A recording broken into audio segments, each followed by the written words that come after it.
장사를 하고 사업을 할 때 제일 이제 기초가 되는 거야. 모든 사업장에 부가가 되는 거니까 세금을 낼 돈으로 따로 빼놓는 게 굉장히 좋아. 왜냐면 갑자기 6개월 있다가 600만 원, 700만 원, 800만 원 내라고 하는데 초반에는 사실 뭐 적격증빙이네, 뭐 매출 세액이네, 매입 세액이네, 뭐 헷갈린단 말이야. 딱딱한 용어들 말고 그냥 알기 쉽게 알려줄게. 뭔지.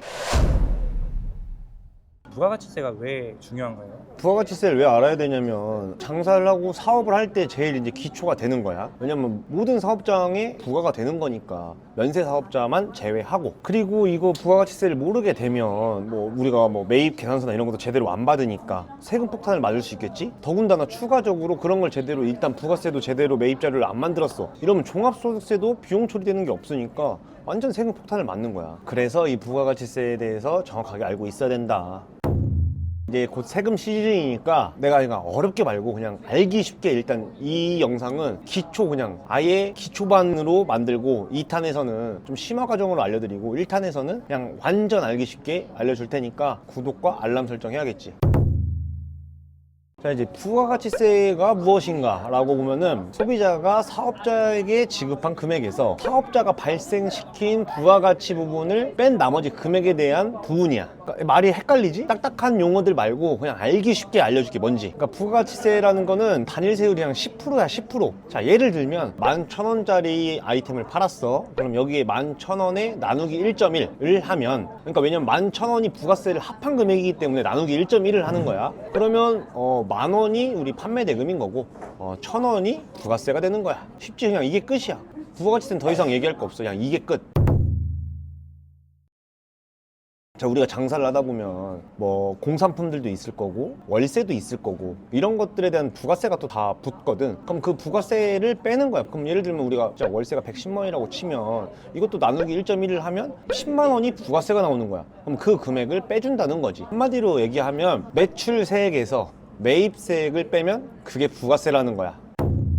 그렇게 해서 뭐 또 이제 추가적으로 또 얘기를 하면 면세 품목도 있어. 면세 품목은 10%를 빼주는 게 아니야. 약 7% 정도의 세율로 빠지는 건데, 그래서 결론적으로는 뭐냐, 부가세가 보통 판매 금액에 장사를 했을 때 한 3에서 한 4% 정도가 결국은 내가 낼 부가세라는 거지. 자, 그래서 우리가 계산을 해보면 총 판매 대금에 보통은 한 3%에서 5% 정도가 부가세로 나와. 이거는 왜 이렇게 나오냐, 10%가 부가세라고 했는데 우리가 매입 자료들도 있을 거 아니야. 뭐 면세 계산서도 있을 거고 세금 계산서도 있을 거고, 이런 것들을 다 빼면 보통 한 3에서 5% 정도가 부가가치세로 나온다라는 거지.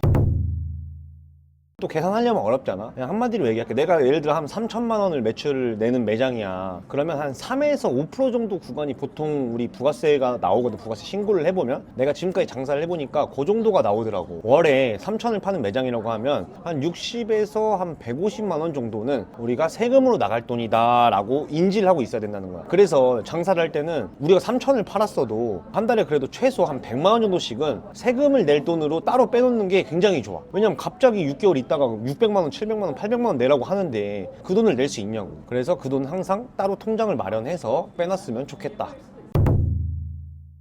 자, 그래서 이 부가세 과세 기간이 어떻게 되느냐. 자, 간단하게 6개월마다 이제 부가가치세 신고를 하게 되는데 1월 1일부터 6월 말일까지 장사한 거에 대한 거를 7월 25일까지 부가가치세를 납부하는 거고, 그 다음에 6월 1일부터 12월 말까지 한 거를 1월 25일까지 납부를 한다라고 생각하면 되는 거야. 그래서 미리 돈을 마련해놔야 된다는 거야. 왜냐면 이게 장사 끝났는데 이제 25일 남았는데 25일 안에 납부를 해야 되는데 뭐 800만 원, 900만 원씩 부가가치세가 나왔는데 그걸 어떻게 마련할 거냐는 거야. 그래서 반드시 월 매출의 한 3% 정도는 따로 통장을 만들어서 거기에 세이브를 해놓자. 어차피 나갈 돈이니까. 우리는 부가가치세까지 이미 손님한테 받은 거야. 그래서 결국은 내야 된다는 거지.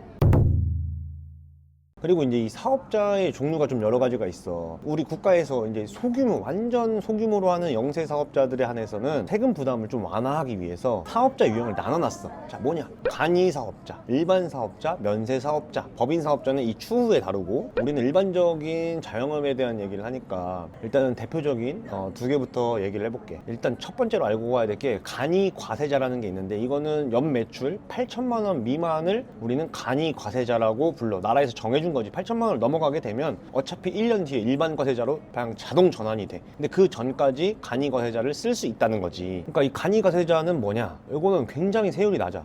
우리가 부가가치세가 아까 10%라 했잖아. 간이 과세자는 1.5에서 뭐 업종별로 다르지만 1.5에서 4.5% 정도까지. 그러니까 일반 사업자보다 훨씬 낮은 세율을 적용받는 구간이라고 보면 되는 거야. 왜냐, 매출이 너무 낮고 영세하니까. 간이과세자의 장점은 뭐냐? 일단은 엄청나게 낮은 세율. 그러니까 우리가 매입 자료가 있다 보면은 부가가치세가 1.5에서 4% 정도까지밖에 적용이 안 되면 매입 자료는 거의 그 이상이 될 거란 말이야. 그래서 부가세에 대한 거를 내는 게 거의 아예 없다라고 보면 돼. 근데 종합소득세는 돼. 근데 어쨌든 부가가치세 그 몇백만 원, 몇천만 원 이게 안 낼 수 있는 기간이라는 거야. 1월 1일에 개업을 했어. 그러면은 12월 말까지 실제로 아예 부가세를 한 푼도 안 낼 수도 있어. 근데 그 매장이 만약에 예를 들어서 좀 대박이 나서 첫 달에 한 5천을 팔았어. 그럼 1년이면 6억이잖아. 6억에 대한 부가세 우리가 계산을 한번 해보자는 거야. 뭐 한 4%로 계산해볼까? 그럼 2,400만 원이거든. 1년 동안에 2,400만 원 동안 안 낼 수도 있어. 간이과세자로 사업자를 만들었다고 하면. 이게 엄청난 장점인 거야. 근데 이제 단점도 있겠지. 단점은 뭐냐? 이 부가가치세라는 건 우리가 오히려 환급을 받을 수도 있어. 매입이 더 많으면 환급을 받는 거지. 그래서 아까 금방 우리가 월에 5천을 파는 매장이라고 얘기를 했으니까 5천을 파는 매장인데 부가가치세가 한 2,400 정도라고 우리가 얘기를 했잖아. 4%로 한번 잡아봤을 때. 근데 예를 들어서 인테리어 비용이 막 한 2억 5천 막 3억씩 됐어. 그럼 환급 받을 비용이 더 많아지는 거잖아. 왜냐면 그거에 10%면 벌써 2,500만 원 원래 환급 받아야 되는 거니 2억 5천이 들었다고 하면. 그래서 그런 경우는 일반 사업자가 나을 수도 있고, 만약에 우리가 뭐 1억 미만으로 들었어요.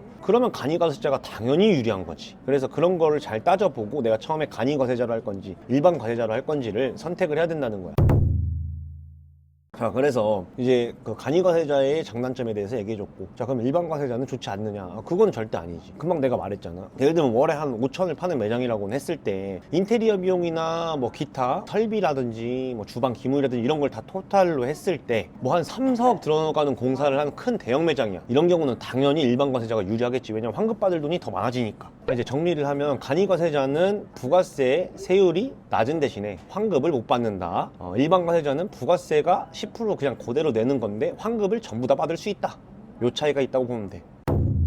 사업자의 규모가 작으면 처음에는 무조건 간이과세자를 하는 게 훨씬 유리하다.